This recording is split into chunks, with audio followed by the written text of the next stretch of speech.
और मुझे ये बताया गया है कि इस दफ़ा जब लोग वहाँ पर धरना में होंगे तो they will not be in 100, they will be in 1000 जी, इन थाउजेंड्स। और सिविल सोसाइटी भी इस मूड में है, जिनका तारीख इंसाफ के साथ कोई ताल्लुक नहीं है जी, मगर वो इसी इंतज़ार में है कि कोई आदमी, कोई पॉलिटिकल लीडर कोई लीड ले ले, तो उसके बाद ये लोग खुद आएंगे।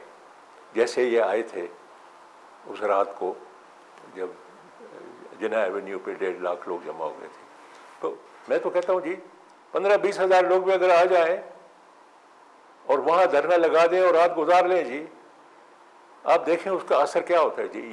ये तो देखें ना, या तो ऐसी गवर्नमेंट होना जो जिनकी बड़ी मजबूत फॉलोइंग हो, जो मॉरली उनकी पोजीशन बड़ी मजबूत हो, जो उनके प्राइम मिनिस्टर और प्रेसिडेंट हैं उनके हाथ बिल्कुल साफ हों, तो ऐसी गवर्नमेंट को नीचा दिखाना जो है वो बहुत मुश्किल है जी। लेकिन जो कि करप्ट गवर्नमेंट हो, जो बिल्कुल उनके हाल गंदे हैं, मैले हैं, ये तो जब लोग वहाँ पे आ जाएंगे जिना एवेन्यू के ऊपर, ये भाग जाएंगे। इमरान खान साहब एक नुक्ते पर अगर खान साहब इत्तेहाद करा लें, इमरान खान साहब अगर ये कहें कि सुप्रीम कोर्ट के फैसलों पर अमल दरामद करवाना है, लिहाजा उनका साथ दें और इस तरह से तमाम सियासी जमातों को इकट्ठा करें, जो उनका साथ देंगी वो भी अलहदा हो जाएंगी, जो नहीं देंगी वो भी अलहदा हो जाएंगी, और लोगों के सामने वाज़ा तौर पर एक ओपिनियन आ जाएगी कि कौन कानून की बालादस्ती चाहता है और कौन नहीं चाहता। ये जो उसने इनिशिएटिव लिया है काजी हुसैन अहमद ने, उस दिन उन्होंने अपने घर पे कुछ लोगों को मदऊ किया था, जिसमें रिटायर्ड जर्नैल भी थे, जिसमें सिविल सोसाइटी के लोग थे, जिसमें पॉलिटिकल पार्टीज़ के भी मेन पॉलिटिकल पार्टी का एक नुमाइंदा राजा ज़फ़रुल हक जो था वो वहाँ पर मौजूद था जी, और हमारे जैसे लोग भी वहाँ पर मौजूद थे जी। वहाँ पर ये बात हो गई थी और उसमें फैसला हुआ कि बाकी मुशाहिद हुसैन साहब भी थे उसमें, वहाँ पर फैसला हुआ कि मुल्क के प्रॉब्लम तो बहुत हैं, गुर्बत भी है, महंगाई भी है, ये भी है, वो भी है, मगर इमीडिएट जो अर्जेंट प्रॉब्लम है मुल्क का कि सुप्रीम कोर्ट के ऊपर जो ये हमला हो रहा है एग्जीक्यूटिव की तरफ से, इसका बंदोबस्त करना चाहिए जी। सुप्रीम कोर्ट को सपोर्ट करना चाहिए। यूनैनिमस कंसेंसस था उस गैदरिंग में कि सबसे इम्पॉर्टेंट इशू ये है जी, इसको सपोर्ट, क्योंकि अगर ये इसको उन्होंने डिमोलिश कर दिया, ये जो करप्ट लोग हैं जी हमारे रूलर्स, अगर उन्होंने इस इदारे को डिमोलिश कर दिया, अगर उन्होंने इस इदारे को ख़त्म कर दिया, तो उसके बाद तो कुछ चीज़ रह नहीं जाएगी। नहीं राणा साहब, ये जो मीटिंग की आप बात कर रहे हैं जो काजी हुसैन अहमद साहब के घर में हुई है, आप नहीं समझते कि ये जो बड़ी सियासी जमातों के जो लोग हैं ये इनफरादी हैसियत में आए थे, ये अपनी पार्टी को रिप्रेजेंट नहीं कर रहे थे? नहीं, देखें ना जी, अब ये कहना कि ये इनफरादी हैसियत से आए थे, वो तो कैसे आप जुदा कर सकते हैं जी। राजा ज़फ़रुल हक वाज देयर, वही वज़ीर देयर जी, वो आया हुआ था, वो एक बड़ी इम्पॉर्टेंट पॉलिटिकल पार्टी का वो बहुत इम्पॉर्टेंट ऑफिस बेयरर है जी, तो उसकी हिज मियर प्रेजेंस, उनकी जो मौजूदगी थी वो बड़ी सिग्निफिकेंट थी जी, बड़ी सिग्निफिकेंट थी जी। अच्छा, और इस तरीके से वो जो है, ये जो फौजी जर्नैल थे, हालांकि रिटायर्ड थे, लेकिन बड़े की पोजीशन के ऊपर सब थे, और इनको पता है कि कोई बिल्कुल बगैर किसी बहस के इसके ऊपर कंसेंसस डेवलप हो गया, एक नुक्ते के ऊपर हम इकट्ठे हैं जी। वो नुक्ता ये है, full support, all out support to the supreme court against a corrupt executive, ये हम नहीं होने देंगे जी। इसके ऊपर कंप्लीट टोटल कंसेंसस। साहब, अगर सुप्रीम कोर्ट फर्ज करें कि तलब करती है हमारे किसी इदारे को कि वो उसके अहकामात पर अमल दरामद करने के हवाले से अपना रोल प्ले करे, तो आप क्या समझते हैं जनरल जहांगीर करामत वाली तारीख दोहराई जाएगी, कोई पेशरफ्त सामने नहीं आएगी? जहांगीर करामत साहब के वक्त का सुप्रीम कोर्ट जो था वो और सुप्रीम कोर्ट था जी, वो और सुप्रीम कोर्ट था। ये जो सुप्रीम कोर्ट है, this supreme court has been through fire, ये तो आग से निकल करके आई है जी, ये तो अवाम की ताकत से आई है, इसको जरदारी ने नहीं अपॉइंट किया जी, ये अवाम की सुप्रीम कोर्ट है जी। नंबर 1, इसके सामने यूसुफ रजा गिलानी को झुकना पड़ेगा, इसको झुकना पड़ेगा उसके सामने जी, और नहीं झुकेगा इस मुल्क में इनकलाब आएगा।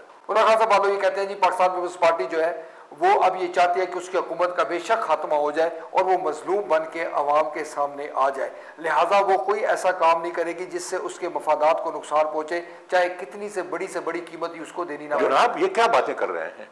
हर एक डेमोक्रेसी में जब सिचुएशन बदल जाए और एक नए किस्म का क्राइसिस डेवलप हो जाए तो डेमोक्रेसी में गवर्नमेंट डिसॉल्व हो जाती है और सब पॉलिटिकल पार्टीज जाती हैं, जो अल्टीमेट सॉवरन है, इलेक्टोरेट है, जो लोग हैं, अवाम है, जो ताकत का सरचश्मा है, उनके पास जाती है फॉर ए फ्रेश मैंडेट।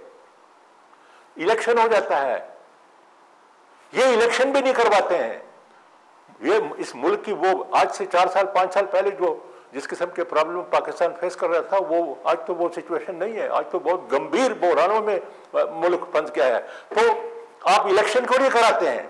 आप अवाम के सामने क्यों नहीं जाते हैं? आप इलेक्टोरेट के सामने क्यों नहीं जाते हैं? ये कोई गैर जमहूरी तजवीज तो नहीं है।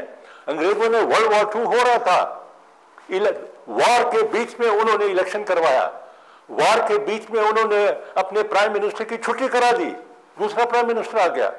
यहां पर अमेरिकन ने आकर के मुल्क के ऊपर कब्जा किया हुआ है, ड्रोन अटैक्स हो रहे हैं, सुप्रीम कोर्ट की तब्दील हो रही है, उनके अहकामात की तामील नहीं हो रही है, एक क्राइसिस है रोजाना। अच्छा, इस ऐसे सिचुएशन में अगर कोई कॉन्स्टिट्यूशनल फ्रेमवर्क में अगर कोई उसका इलाज नहीं है तो फिर कॉन्स्टिट्यूशनल डेमोक्रेटिक रास्ता यह है कि इलेक्शन करवाओ, लोगों के पास जाओ, लोगों को पता है कि क्या इश्यूज हैं। आप भी अपनी बात कहेंगे, मैं भी अपनी बात कहूंगा, उसके बाद वो फैसला करेंगे कि वोट आपको देंगे या मुझे देंगे। जी, why are you hesitating? Pakistan के लोगों के सामने आप फ्रेश मैंडेट के लिए क्यों नहीं जाते हैं? आप क्यों घबरा रहे हैं? देखिए, पाकिस्तान पीपल्स पार्टी का ये मौकफ है कि जब 5 साल पूरे कर लेंगे तो वो इलेक्शन कराएंगे। कबल अज वक्त इलेक्शन जो है वो नहीं करा सकते क्योंकि आइन में 5 साल का दर्ज है। इसका मतलब ये तो नहीं है डेमोक्रेसी में कि अगर आपको एक दफा उन्होंने इलेक्ट कर लिया 5 साल के लिए तो उसके बाद आपको लाइसेंस मिल गया है, आप प्लंडर मुल्क का बड़ा गर्क करो, लेकिन आपको कोई कुछ नहीं कहेगा और आप उनको कहेंगे 5 साल का इंतजार करो, उसके बाद हम देखा जाएगा। ये तो नहीं है, ये तो किसी जमहूरियत में नहीं होता। उमर खान साहब बालो ये कहते हैं कि हालात इस नहज पर जा रहे हैं जब हमारे इदारे मजबूर हो जाएंगे कि कोई रोल प्ले करे। आप क्या समझते हैं कि ऐसे हालात पैदा हो सकते हैं और कोई रोल प्ले कर सकते हैं? बिल्कुल देखना चाहिए। लोग भी, हालांकि उनको अब तजुर्बा हो गया है कि इदारे जो हैं, ये फौज का आना जो है ये पाकिस्तान के इंटरेस्ट में नहीं है जी। इनका रिकॉर्ड भी हमने देख लिया है कि इन्होंने मुल्क के साथ क्या कुछ नहीं किया इन्होंने। मगर बात यह है कि और जब रास्ते तमाम बाकी बंद हो जाएं तो और क्या करेंगे? और फौज ना आपसे पूछेगी कि हम आए कि ना आए और ना मुझसे पूछेगी, वो तो आ जाएंगे जी और लोग वेलकम करेंगे उनको, इसलिए तो मैं कहता हूं कि उससे पहले, इससे कबल इसके कि ये लोग आ जाएं, फौजी आ जाएं, बूट्स, अवाम बाहर निकल आए, उसके बाद जो है इस क्राइसिस का खुद हल निकल आएगा जी। अवाम खुद इसका हल निकाल लेंगे जी, जैसा किया उन्होंने।